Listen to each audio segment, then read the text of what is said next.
Hey Binghamton, Harvey here. I'm working from home today, just like I know almost all of you are as well.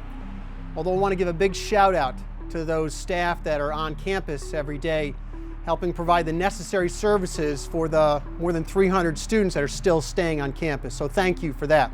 I thought today's video I'd bring you a tip. As you probably have heard, the CDC has issued guidelines that if you're in a public area, like a grocery store or a pharmacy, you should be wearing a mask. Now, I totally get it. Now, some of these masks are not very stylish. You got the construction dust mask, not highly recommended. I've actually seen somebody making a mask out of a coffee filter. Just not going to work. But I have seen one that my wife Kathy made for me last night. Bandana, green of course, 2 hair ties, folded many times over.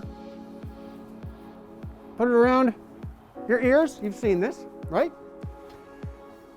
We all look like this, so it's okay that you look like this now.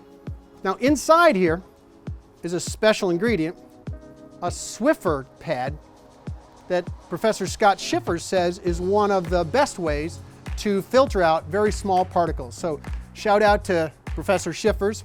There's a YouTube video out of him testing a whole bunch of different materials for different kinds of masks. So I encourage you to take a look at that.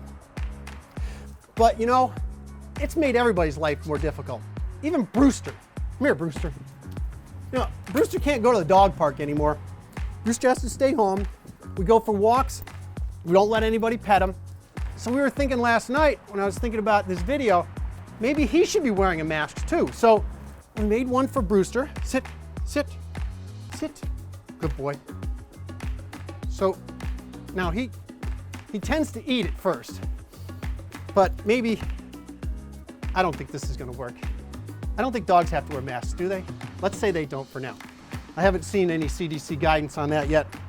So put yours on, be safe, enjoy your spring break, and I'll see you soon. Give it up, drop, leave it. That's not going to work. The end.